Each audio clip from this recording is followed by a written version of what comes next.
Anem a començar una altra sessió del curs d'actualització en Medicina. Avui tenim el plaer de presentar la nostra companya del Servei de Reumatologia, la doctora Samantha Rodríguez. Ella ens parlarà d'un tema que és experta, que és l'actualització de l'abordatge de l'artritis reumatoide, i esperem que us sigui molt útil. I moltes gràcies per estar aquí, Samantha. Gracias, Teresa, por la presentación. Cuando pensamos en enfermedades reumáticas inflamatorias, generalmente pensamos en enfermedades que solamente afectan la articulación, y no es el caso, ¿no? La artritis reumatoide es una enfermedad sistémica, heterogénea y que puede causar estragos en cualquier órgano del cuerpo.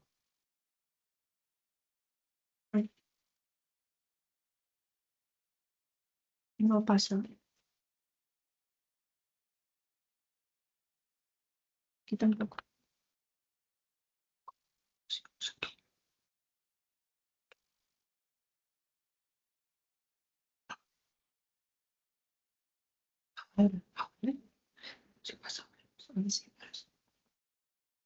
Empezaré por las generalidades, luego hablaré sobre la etiopatogenia, el diagnóstico y el tratamiento, y para finalizar con una explicación muy breve de las ciencias ómicas y los estudios que hacemos en reumatología con el Instituto de Investigación Perivirtini.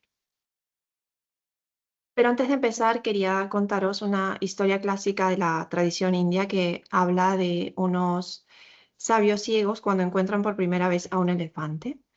Y ellos, intentan describir qué es lo que veían, ¿no? Intentan adivinar de qué animal se trataba. Entonces, el primer sabio toca las orejas y piensa que es un abanico. El siguiente, pues, toca las piernas y dice, no, esto seguro que es un árbol. Y otro toca la trompa y dice, no, esto es una serpiente. Entonces, ninguno de ellos tuvo razón, ninguno de ellos pudo identificar al animal en completo y decir que era un elefante. Y tal vez esto pasa, como dice Aristóteles, el todo es más que la suma de las partes. Y aquí viene esta historia, en que la artritis reumatoide las enfermedades reumáticas y muchas enfermedades en medicina a veces las vemos por partes separadas y no en partes completas. Y esto es lo que necesitamos ver los médicos muchas veces, ver al enfermo o a la enfermedad en completo. La artritis reumatoide, como ya os había comentado, es una enfermedad que es sistémica, pero tiene predilección por las articulaciones. ¿No?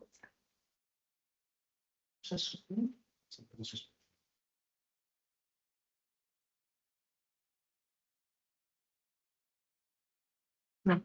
¿Cómo sabes?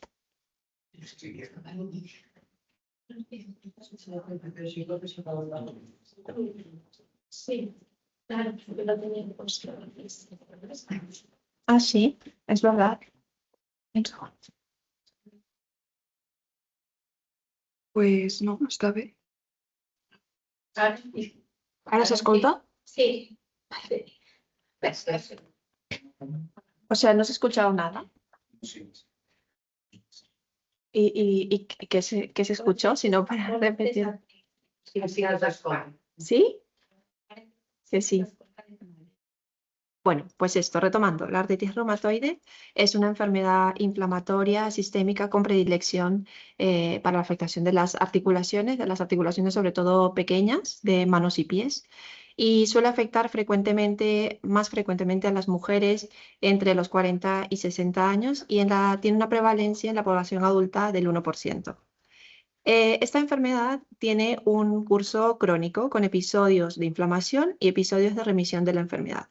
Pero sabemos que mientras más años de evolución tenga, pues habrá más daño articular, más episodios de inflamación, y este episodio de inflamación causará más daño articular que es irreversible. Esto causa un alto impacto en la calidad de vida del paciente, y la artritis reumatoide, por ella misma, por el tratamiento o por sus complicaciones, puede causar en realidad una afectación de cualquier sistema del cuerpo.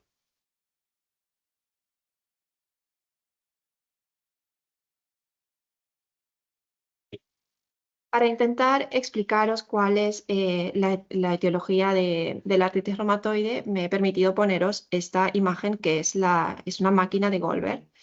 Y como vemos, existe una estructura realizada previamente y luego un trigger, ¿no? Que sería la pelotita. Entonces, cuando cae la pelotita, pues todo se activa. Y pasa esto con la artritis reumatoide, que tiene un modelo de etiología multifactorial y poligénico. La genética sería la parte de la arquitectura y el trigger serían los componentes ambientales. La artritis reumatoide se explica, aproximadamente tiene una heredabilidad del 60%, o sea, el 60% es explicado por la parte genética. ¿Y esto cómo se ha determinado? Pues por el estudio de gemelos homocigotos en los que la prevalencia ya no es del 1%, sino del 12 al 15%, y en familiares de primer grado de 2 a 4%. Luego, la parte ambiental, pues principalmente el desencadenante es el tabaquismo, pero también existen otros factores como la alteración de la microbiota intestinal, la oral y la inflamación pulmonar subclínica. En la parte de la susceptibilidad genética, con el estudio del genoma humano se ha descubierto o se sabe actualmente que en la artritis reumatoide está implicado aproximadamente 100 locis alterados. Y el que más se ha estudiado es el epitopo compartido, que es una secuencia idéntica de aminoácidos que está localizada en el primer dominio de la tercera región hipervariable de la cadena beta de la molécula de R. Y todo esto está en el sistema de histocompatibilidad de clase 2. Pero, ¿qué significa todo esto? O sea, ¿para qué existen todas estas modificaciones? Y es para que la célula presentadora de antígeno presente mejor al antígeno al linfocito T. Entonces, es esta la parte del esquema de la artritis reumatoide, ¿no? Todas estas variaciones se dan para que esta célula presentadora de antígeno sea mucho más eficiente. ¿Y cuál sería el trigger, la pelotita azul? Pues sería la citrulinización. ¿Y qué es la citrulinización? Es una modificación posttraduccional de las proteínas. Y esto que nos suena un poco raro es relativamente un poco más fácil. Y es que la modificación posttraduccional es cuando ya la proteína está formada y cambia a otra por medio de una enzima. En este caso, la arginina cambia por esta enzima, que es la PAT, a citrulina.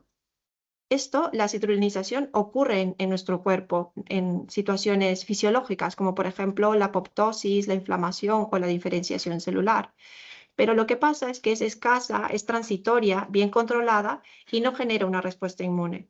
Pero en los pacientes en los que existe este trigger, como por ejemplo el tabaco o la alteración del microbioma, pues lo que pasa es que genera demasiada citrulina.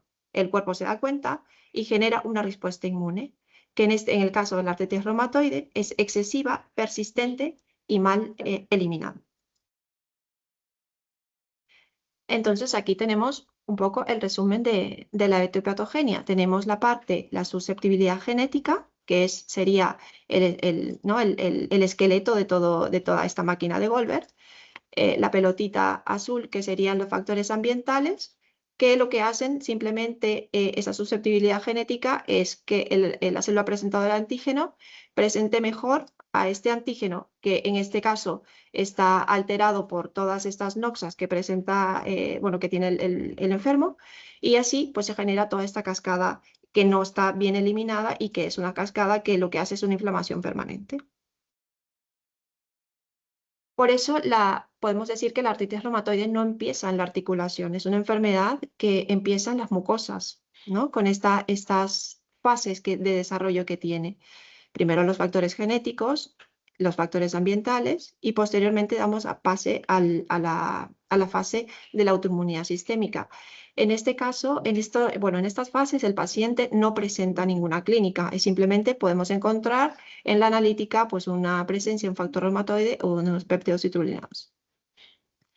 Posteriormente ya pasamos al periodo clínico, en la que pues ya tenemos que sospechar de una artritis reumatoide.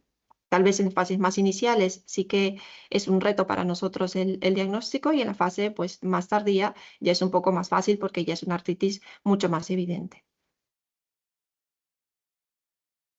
Para nosotros el diagnóstico es un reto, por lo que había explicado hace un momento, que es encontrar, bueno, hacer el diagnóstico muy rápido antes de que exista un daño articular. Para esto, el diagnóstico de la artritis reumatoide es clínico, pero nos ayudamos también de la serología y de los reactantes de fase aguda.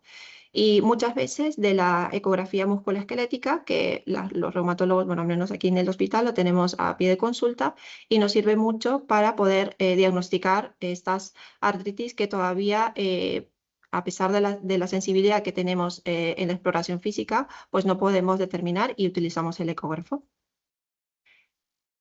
Usamos los criterios de clasificación de la Sociedad Americana de Reumatología y de la Liga Europea de Reumatología, que están hechas en el 2010, pero a pesar de esto las seguimos utilizando, pero en realidad son criterios que más se utilizan en estudios y no son criterios que utilizamos en la práctica clínica diaria, sino bueno, para estudios para un poco homogenizar pacientes.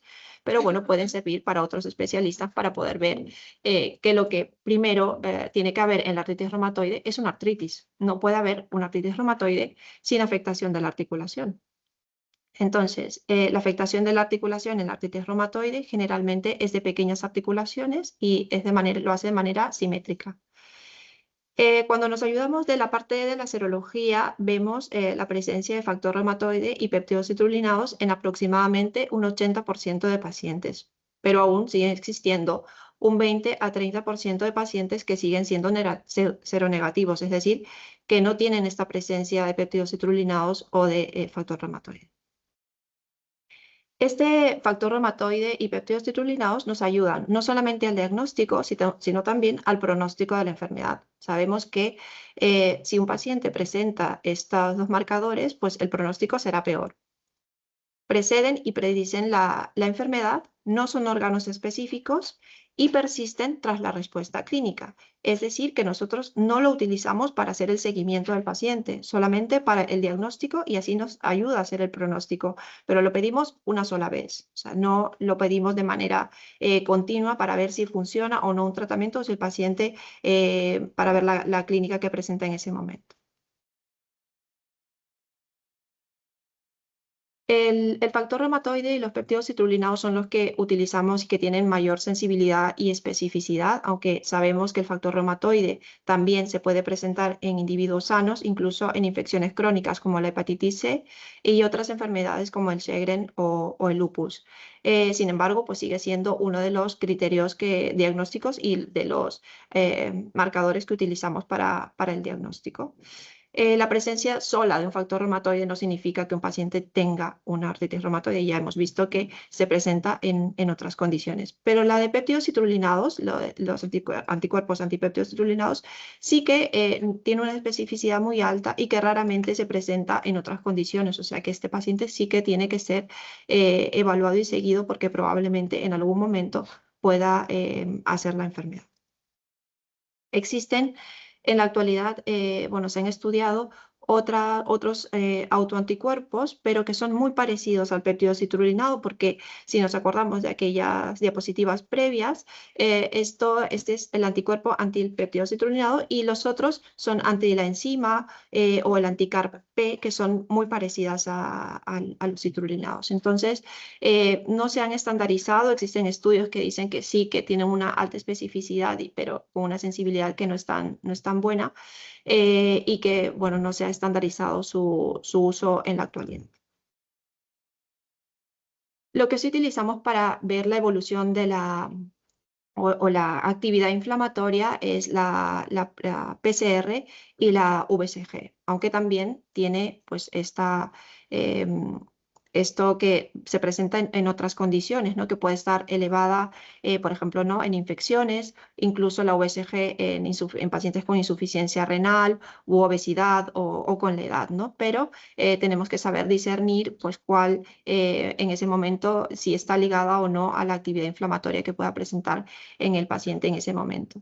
Se han estudiado otros biomarcadores inflamatorios como el amiloide sérico, la calprotectina, el MMP3, pero tampoco se ha estandarizado su uso, aunque hay algunos hospitales que utilizan la calprotectina como los digestivos, ¿no? Y que han demostrado que existe una buena correlación con la actividad en la artritis reumatoide, pero ahora en las sociedades científicas todavía no avalan el uso de la calprotectina, sino simplemente de continuar con la VSG o la PCR. Si el diagnóstico nos creaba un reto, el tratamiento también lo es, y es porque debemos utilizar, bueno, darle el tratamiento al paciente muy rápidamente. Si vemos aquí en este esquema, pues cuando empiezan los síntomas, después luego hasta de la primera visita del reumatólogo hasta los cambios radiográficos, es lo que llamamos la ventana de oportunidad. Tenemos que tratar al paciente en ese momento para evitar estos cambios radiográficos, que quieren decir cambios en la articulación, y estos cambios son irreversibles, son permanentes, o sea, antes de que ocurran estos cambios en las radiografías, tenemos que ser insistentes en el tratamiento y lo suficientemente agresivos como para parar la enfermedad. El tratamiento lo hacemos bueno, con dos grupos de tratamiento. Primero, el tratamiento sintomático con antiinflamatorios, analgésicos y glucocorticoides. Este tratamiento lo utilizamos al inicio de la enfermedad hasta poder filiar de qué tipo de artritis se trata, o lo utilizamos como puente entre cambio de tratamiento y tratamiento. No lo utilizamos de manera crónica o intentamos no hacerlo. A veces podemos tener pacientes con dosis de glucocorticoide muy bajita, pero cuando necesitamos tal vez más de 5 miligramos o más de 2,5, significa que nuestro tratamiento de fondo no está funcionando y que debemos de cambiarlo. El tratamiento que utilizamos como base son los FAMES, los fármacos modificadores de la enfermedad. Y tenemos que empezar por fármacos modificadores de la enfermedad sintéticos y luego pasar a biológicos o biológicos sintéticos dirigidos. Estas son las recomendaciones que nos da la Sociedad Americana de Reumatología o la Liga Europea de Reumatología, en la que vemos que tenemos que empezar, pues esto, ¿no? Por glucocorticoides por poco tiempo hasta afiliar la artritis, y nos podemos ayudar como para, entre comillas, apagar el fuego, ¿vale? Pero nunca de manera crónica. Entonces, luego empezamos con metotrexate o leflunomida, según bueno, las características del paciente o la tolerabilidad del fármaco. Y luego, muy rápidamente, tenemos que subir la dosis de estos fármacos o hacer una combinación entre ellos, para luego, si el paciente no responde a esto, pasar a un tratamiento biológico o sintético dirigido. Todos estos cambios lo tenemos que hacer de manera rápida para evitar esa progresión radiográfica y ese daño articular permanente. Pero esto lo hacemos un poco a ciegas, o sea, de una manera estandarizada. O sea, cada paciente con artritis reumatoide empezará siempre por un FAME sintético, o sea, metotrexate o leflunomida. Y siempre pasará después a un biológico, que generalmente es un anti-TNF, si no existe ninguna contraindicación. Y es verdad que, como podemos ver en esta línea de tiempo, antes, pues del año 2000 prácticamente, solamente contábamos con la hidroxicloroquina, la sulfasalazina y el metotrexate, o sea, nada. Y ahora, a partir de finales de los años 90, pues contamos con todos estos fármacos para el tratamiento de las enfermedades reumáticas, y pues el crecimiento de este número de fármacos es exponencial, ¿no? Cada año sale un nuevo fármaco. Pero a pesar de todo esto, seguimos fallando y haciendo un poco de ensayo y error con los pacientes, ¿no? O sea, el 60% de los pacientes que inician un FAME necesitará un biológico. O sea que tal vez hubiera alguna manera de que nos pudiéramos evitar este 60% ya iniciando directamente un fármaco biológico, pero hasta ahora no podemos saber cuáles son los pacientes que responderán o no responderán a un FAME sintético. Y aún teniendo ya un biológico, entre el 30 al 40% de pacientes fallará a un primer biológico. Entonces, por eso os comentaba que realmente el tratamiento es un reto para nosotros, porque debemos seguir esa estrategia Treat to Target, que es una estrategia que lo que nos dice es que tenemos que alcanzar la remisión o la baja actividad de la enfermedad muy rápidamente, y que si es que no funciona un fármaco a los 3 meses, tenemos que cambiarlo. Bueno, en este gráfico podemos ver todos los fármacos que existen en la actualidad para el tratamiento de la artritis reumatoide. Pasamos por los más antiguos como el rituximab o los anti-TNFs, para luego pasar a los fármacos más modernos y últimos, que son los JAK inhibidores. Como podemos ver, todos los fármacos antes de los JAK inhibidores son extracelulares, ¿vale? En cambio, los fármacos JAK actúan dentro de la célula, bloqueando el JAK, o sea, y así poder bloquear no solamente una vía inflamatoria, sino varias. Y aquí viene la parte un poco filosófica de la sesión, y es que la artritis reumatoide, con todo lo que hemos dicho, ¿es realmente una sola enfermedad, o si los seronegativos o los seropositivos en realidad son otros pacientes? O sea, esta heterogeneidad en la clínica, en estos fenotipos inmunológicos, en esta progresión estructural y en la respuesta al tratamiento, nos indica que estamos frente a una sola enfermedad o a varias que metemos en un mismo saco. Entonces, la pregunta actual de los reumatólogos es: ¿qué tipo biológico de artritis tiene este paciente? O sea, ¿qué riesgo estructural tiene? ¿Progresará rápido o será de estos pacientes que no progresan? ¿Qué terapia nos funcionará mejor? ¿Tenemos que iniciar con todos como un FAME sintético, o es que directamente podemos pasar a un biológico? Y una vez alcanzada la remisión, este objetivo, ¿no?, que tenemos con todos los pacientes con artritis, podemos desescalar el tratamiento, podemos ir quitando fármacos o podemos ir pasando u optimizando la dosis del tratamiento. Entonces, por eso os vuelvo a poner esta foto del elefante, porque estamos un poco así, un poco a ciegas, tocando partes por partes y no estamos viendo tal vez un todo. Es verdad que tenemos estos biomarcadores bueno, que nos sirven mucho, como el factor reumatoide y los péptidos citrullinados, para el diagnóstico y para el pronóstico de la enfermedad, pero hasta ahora no hay ningún biomarcador que nos responda a todas estas preguntas. Y tal vez las ciencias sómicas nos ayuden a responder, no todas, pero igual algunas preguntas. ¿Y qué son las ciencias sómicas? Las ciencias sómicas son el estudio de todos los niveles biológicos que existen, ¿no? Está la genómica, la transcriptómica, la proteómica y la metabolómica, que está más cerca al fenotipo. La artritis reumatoide es una enfermedad multiómica, o sea que puede ser estudiada y puede utilizarse para el tratamiento, como target del tratamiento, con todas las ciencias ómicas.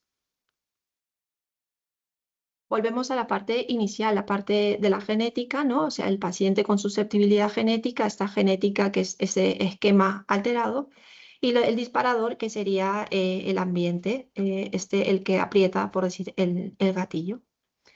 Y las ciencias ómicas, la genómica nos ayuda a ver cuál es el riesgo de heredabilidad que existe en este paciente, la susceptibilidad que hay, este esquema formado.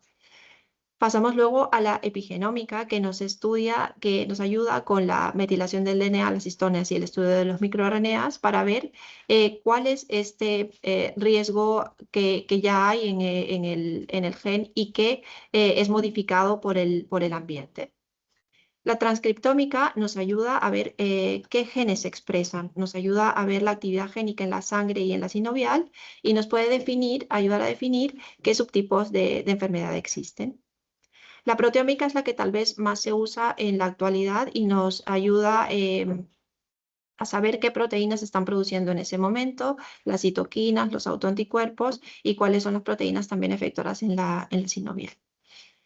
Y la metabolómica nos ayuda a ver cuál es el metabolismo que predomina en ese momento. Como sabemos, la artritis reumatoide es una enfermedad que empieza, como os he comentado, en las mucosas, pero que por diferentes escenarios, como por ejemplo, el traumatismo continuo y la baja circulación que existe en la articulación, pues se deposita allí. Y allí sabemos que existe una glucólisis aumentada, una hipoxia sinovial y, por lo tanto, una producción de un lactato de manera excesiva proinflamatoria, que todo esto lo podemos medir con la metabolómica y ver qué tanto combustible hay en esa inflamación. Por último, os explicaré dos estudios que hemos realizado en el hospital, en el servicio de reumatología, junto al Instituto de Investigación Peri Virgili, y hemos publicado dos de ellos y bueno, todavía tenemos estudios que están en marcha en la actualidad. Son dos estudios que ganaron una beca de la Sociedad Catalana de Reumatología, con lo que pudimos realizarla. El primero,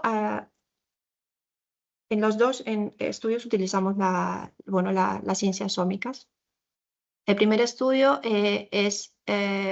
utilizamos la metabolómica para encontrar un panel de biomarcadores que nos ayuden con el diagnóstico de la artritis reumatoide temprana. Utilizamos 32 pacientes con artritis reumatoide precoz que tenían una clínica de menos de 6 meses y que no habían utilizado ningún tipo de tratamiento previo. Podían haber utilizado solamente antiinflamatorios, pero ni glucocorticoides ni FAMES. Son pacientes difíciles de conseguir porque generalmente los pacientes que vemos vienen de atención primaria y ya han utilizado algún tipo de fármaco como glucocorticoides. Excluimos pacientes que tenían alguna otra enfermedad reumática y recolectamos el suero de estos 32 pacientes, y luego los comparamos con 19 controles sanos.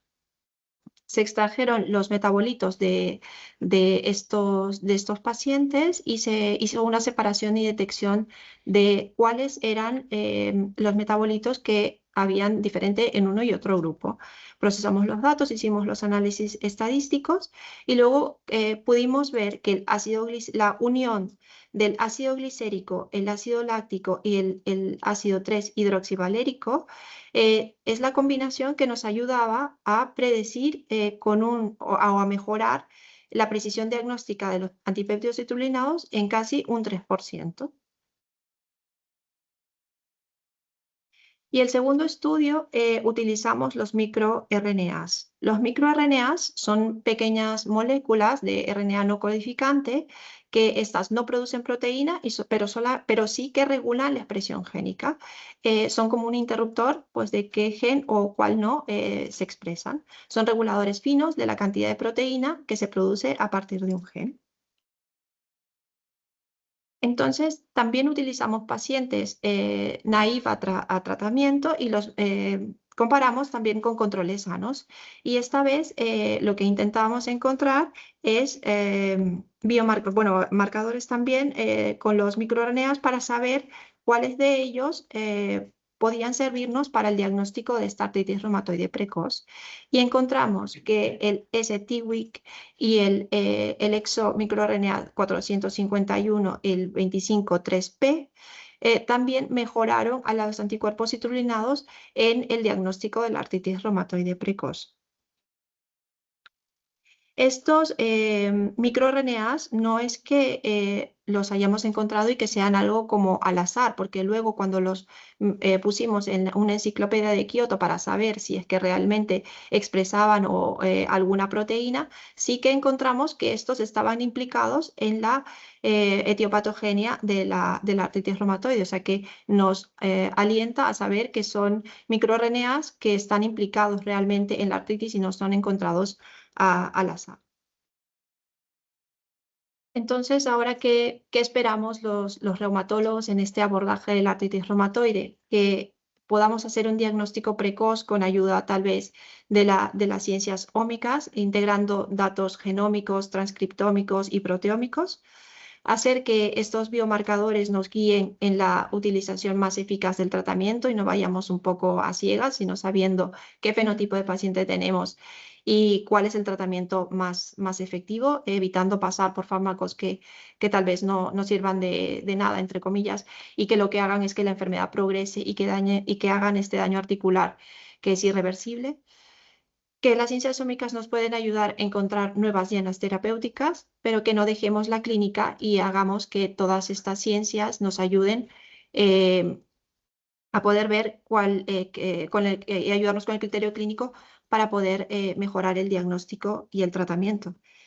Y tal vez las ciencias ómicas sean aquellas que nos permitan ver al elefante en completo, a ver la artritis reumatoide en completa. Muchas gracias.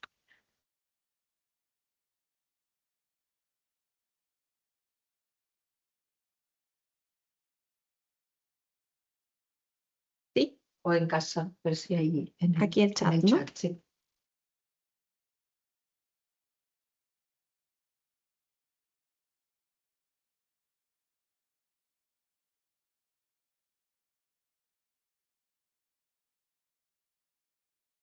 No, preguntas. Samantha, yo sí que te quiero felicitar porque has hecho una Gracias. sesión muy didáctica Gracias. y aparte muy interesante porque creo que claro que es muy importante conocer al paciente, el fenotipo del paciente que tenemos delante, ¿no? Porque los tratamientos que se utilizan no son inocuos y tenemos que saber cuál va mejor y que la enfermedad no progrese, ¿no? Y bueno, felicitarte porque claro, estos trabajos tienen mucho trabajo detrás, ¿no? Y son muy importantes y creo que se debe ir por ahí para poder avanzar. Y además es una investigación muy translacional, ¿no? Que va hacia el paciente, que es lo que nos interesa, ¿no? Todos. Exacto. O sea, que felicitarte Gracias. a ti y a tu equipo. Sí, todo el equipo. Gracias.